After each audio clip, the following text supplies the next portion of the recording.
In a small village nestled between green hills and a slow, winding river, there lived two brothers, Devon, the elder, quick-tempered and eager to prove himself, and Arjun, the younger, quiet and patient almost to a fault. Their grandfather, Baba Ram, was known throughout the village as a man of few words but deep wisdom. One spring morning, he called both brothers to the courtyard of their mud brick home. In his weathered hands, he held two mango seeds, identical in size, identical in color. "These seeds are the same," he said, placing one in each brother's palm. "Plant them today. Whoever's tree grows tallest by next year's harvest festival will inherit my silver pocket watch, the one your great-grandfather carried." Across 3 wars, Devon's eyes lit up immediately. Arjun simply nodded and closed his fingers around the seed.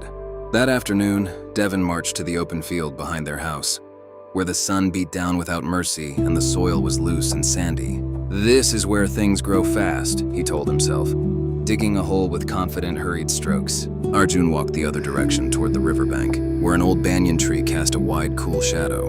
The soil there was firm, damp, harder to dig. Some villagers passing by laughed. "Nothing grows well in that shade, boy," one farmer called out. Arjun only smiled and kept digging. Weeks passed. Devon's sapling pushed up through the sandy soil with startling speed. By the end of the first month, it was already taller than his knee. He watered it eagerly every morning and evening, sometimes twice, convinced that more water meant more growth. The village children would stop by his field just to see how much it had grown overnight. Arjun's sapling, meanwhile, barely broke the surface. Shaded by the banyan tree above, it received only slivers of sunlight throughout the day. He watered it once each morning, no more, no less, and otherwise left it alone. By midsummer, the difference was impossible to ignore.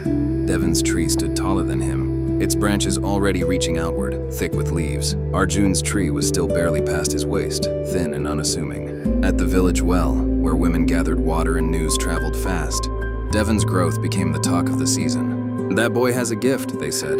"Fast hands, fast results." Of Arjun, they said little, and what they did say wasn't kind.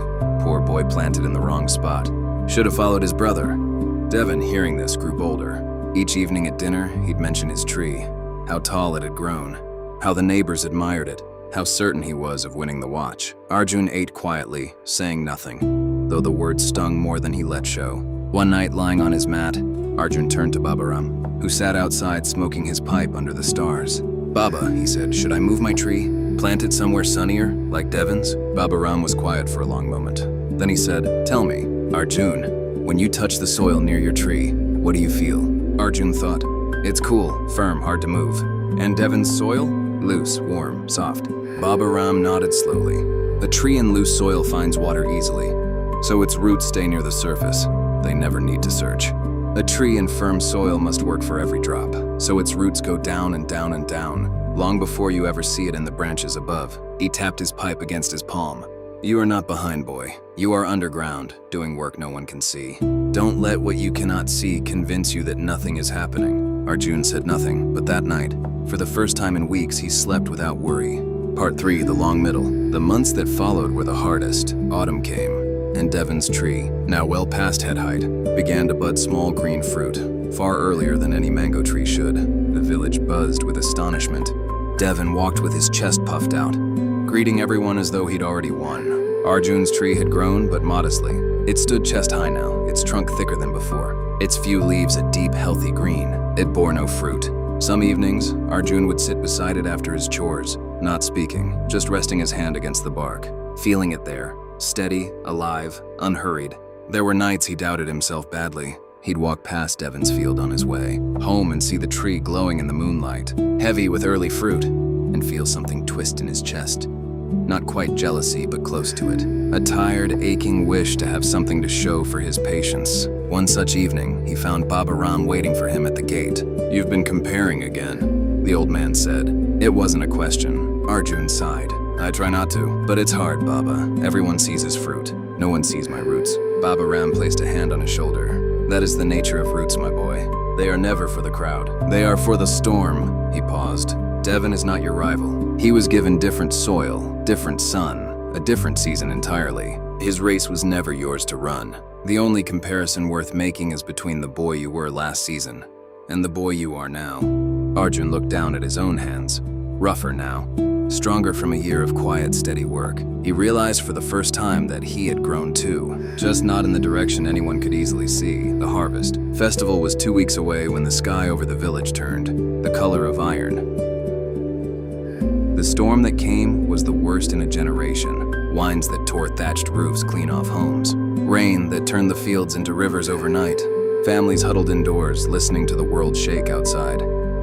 By dawn, the wind had passed, and the village emerged to survey the damage. Fences down, roofs stripped. And in the open field behind Devon's house, his tree, once so tall, so proud, so heavy with early fruit, lay snapped clean in half across the mud. Its roots, torn from the loose sandy soil, lay exposed and shallow, barely a foot deep. Devon stood over it in silence, his early fruit scattered and ruined in the wreckage. Down by the riverbank under the old banyan tree, Arjun's sapling stood exactly where it always had, bent slightly from the wind, a few leaves stripped away, but upright, alive. Its roots the ones no one had ever seen, the ones that had spent a year and a half pushing deep into firm, unforgiving soil it held. At the harvest festival, the village gathered as it did every year, but the mood was different, subdued by the storm's damage, and curious about which tree, if either, had survived. Baba Ram walked the path between both fields slowly, leaning on his cane, saying nothing for a long while. Then he turned to the gathered villagers and brothers. "A year ago, I asked which tree would grow tallest," he said, "but I never said tallest was the same as strongest. Devon's tree grew fast because it never had to struggle. Arjun's tree grew slow because it struggled every single day, and that struggle became its strength." He reached into his coat and drew out the old silver watch, its chain glinting in the morning light. He placed it in Arjun's palm. "You didn't lose by growing slow," Baba Ram said. "You won by growing right for your own soil. In your own time, at your own pace, whether anyone was watching or not." Devon, standing beside the wreckage of his own tree, looked at his brother not with resentment, but with something closer to understanding.